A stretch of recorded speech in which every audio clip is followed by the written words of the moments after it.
Hey guys, welcome back. This is Jen Frost with Faith in Fabric, and this is our fifth week, our fifth installment of Free Motion Friday.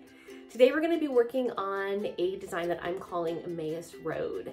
It's made up of what looks like little stepping stones, pebbles that you can imagine were on the roads back then from when they would pave roads before they had concrete and asphalt.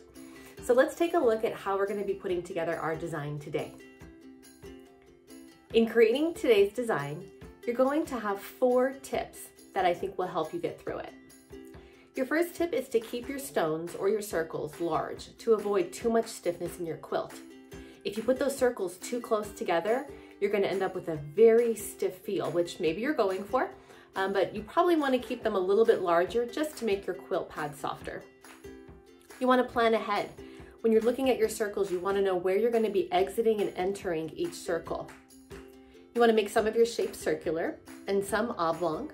This will just make it more visually interesting. And you want to turn your quilt pad often. What I mean by this is as you're moving your quilt pad around with the circles, I found as you're moving it, you're going to end up kind of in corners. And so you'll want to lift your presser foot, turn your quilt pad around, put your presser foot back down and keep moving.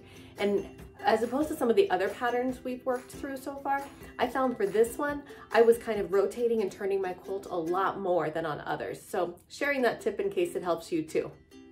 This comes from Luke, chapter 24, verse 35. Then the two recounted what had taken place on the way and how he was made known to them in the breaking of bread.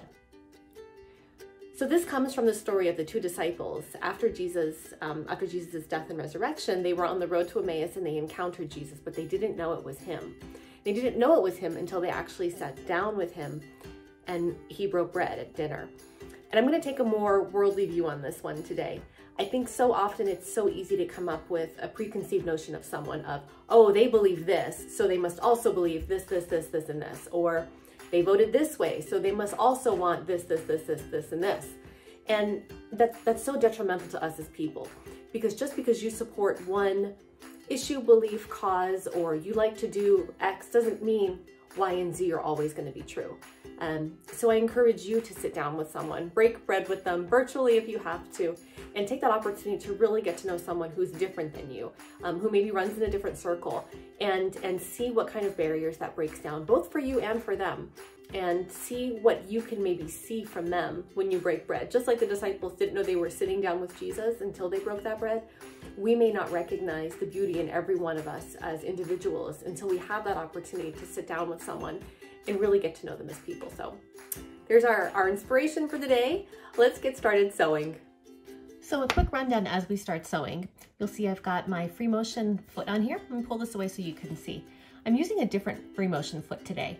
This one does not have that same pounding effect, that same more walking effect that the other foot had. I found when I was just kind of playing around that this one seemed to work better because of the more circular design. It helped me make a smoother circle. So if you have other feet, you may want to give different feet a try. Again, this is that nice, smooth, non-friction mat from Slow Steady. There's a link to it in the comments. I love this. I've got some pink thread in here from Sulky, and that is going to go super well with this adorable little fabric I've got here. Nice coordination again on the front, and then at the end we'll take a look at the back and see how that contrast looks against the white. So I've already pulled up my bottom thread here, as you'll see. We are going to go ahead here and get started. So again, you'll want to start sewing, and you're going to be making a predetermined size of your circles. Again, I'm going to go for a little bit bigger of a circle. I just don't want this to be super, super stiff.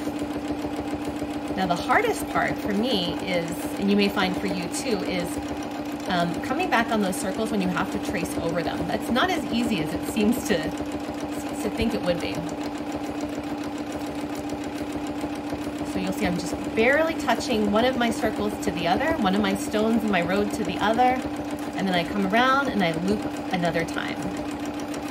Real smooth coming around. I'm going to loop that circle, connect, and then we'll start another one. Now, as you make your circles, they don't have to all be circles. You know, if you think about stones in the road, or just, you know, nature in general, I think the beauty is in the fact that they're all different shaped. You know, sometimes some stones are very circular, sometimes they're oblong shaped.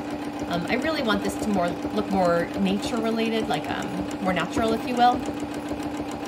So I'm kind of making some different shapes here. And you'll see this again comes back to where it's really important to move your quilt pad around based on the shapes you're making. So I'm gonna pause here and you'll see I'm actually gonna rotate and turn and then come back up and fill in this area here.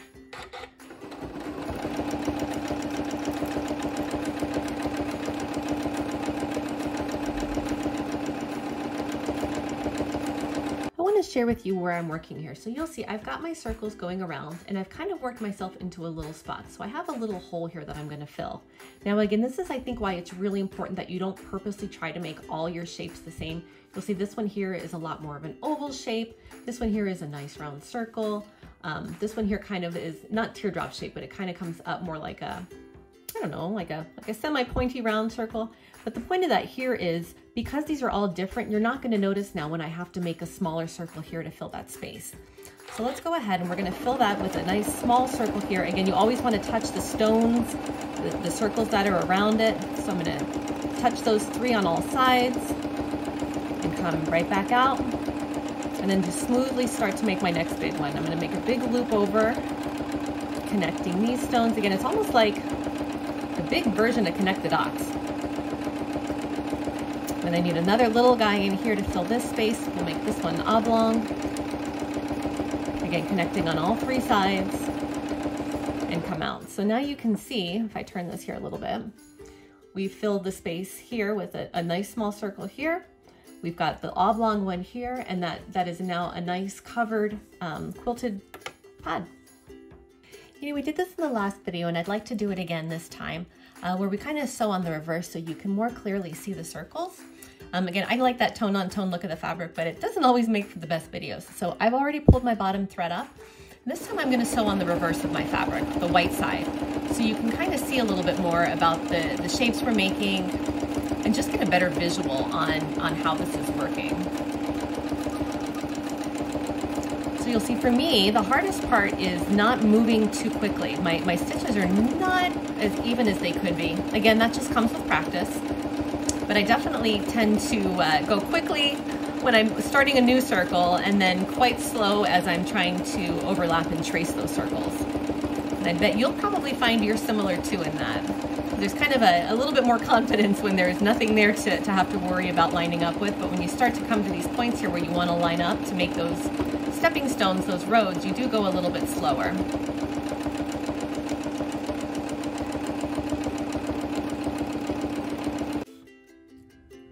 That was a tough one today, wasn't it? I found for me that was probably the toughest one we have done. I don't know what you thought, but here's how mine turned out, knowing that was a toughie. Again, the front, love the front. The nice thing about doing that tone-on-tone look is you can't see those mistakes.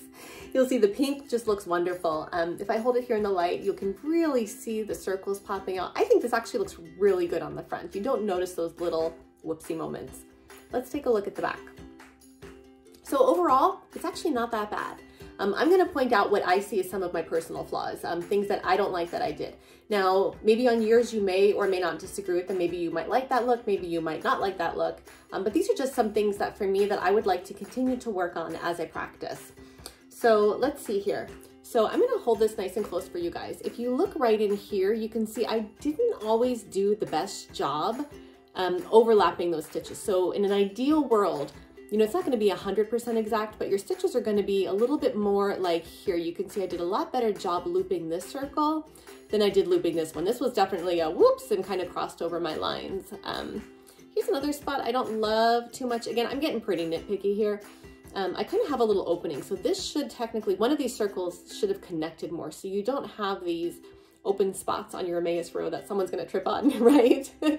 So I definitely didn't love that spot as much. Overall, I really like the organic look of it. Again, you can see this is what we talked about as really important in the beginning, is keeping these as different sizes. So, you know, you've got some smaller circles, some more oblong ones. Here's almost like a half moonstone. That I really do like. I really like that naturally organic feel. Because again, when you flip it over to the front, it looks good. It makes for a nice soft texture. What I didn't expect was how neat this is going to feel. So texture-wise, this is actually a really neat pattern. You almost want to just sit here and kind of feel all these little round lumpy bumps that you've made. It reminds me of just those very textile fabrics that some folks love.